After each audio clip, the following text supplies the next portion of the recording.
இரவு ஜெபம். கர்த்தருக்கு ஸ்தோத்திரம். சங்கீதம் 31:18. நீதிமானுக்கு விரோதமாய் பெருமையோடும் நிகழ்ச்சியோடும் கடினமாய் பேசுகிற பொய் உதடுகள் கட்டப்பட்டு போவதாக. எங்களை நேசிக்கிற நல்ல இயேசுவே, இந்த நாளிலும் ஆண்டவரே உம்முடைய வார்த்தைகளுக்காய் நாங்கள் நன்றி செலுத்துகிறோம்.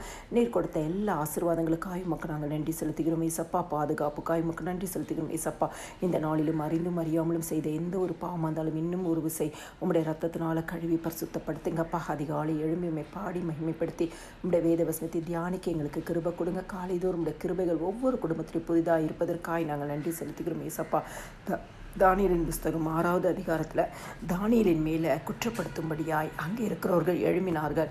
ஆனாலும் அவனை குற்றப்படுத்த முடியாதபடிக்கு அவனுடைய வாழ்க்கை தேவனுக்கு முன்பாக உண்மையாக இருந்தது.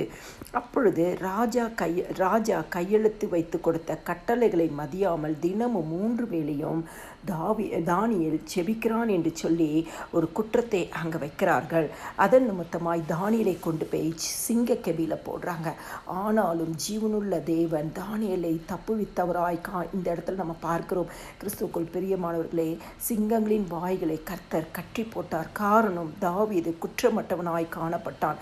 ராஜாவுக்கு முன்பாகவும் ஆண்டவருக்கு முன்பாகவும் அவர் ஒரு நீதிக்கேடு கூட செய்யவில்லை. இன்னைக்கு இந்த இரவு நேரம் செபிக்கிற உங்களுடைய வாழ்க்கையில் ஆண்டவர் சொல்கிறார், நீதிமானுக்கு விரோதமாக பெருமையோடும் இகழ்ச்சியோடும் கடினமாய் பேசுகிற பொய் உதடுகள் கட்டப்பட்டு போவதாக.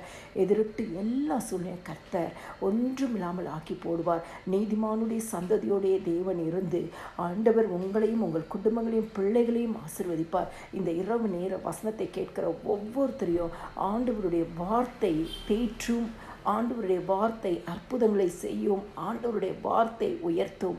கர்த்தருடைய நாமம் மாத்திரமே மகிமைப்படுவதாக. எல்லா துதியும் கனமும் மகிமையும் ஸ்தோத்திரமும் என் ஆண்டவராக இயேசு கிறிஸ்து ஒருவருக்கே செலுத்துகிறேன். ஆமேன்.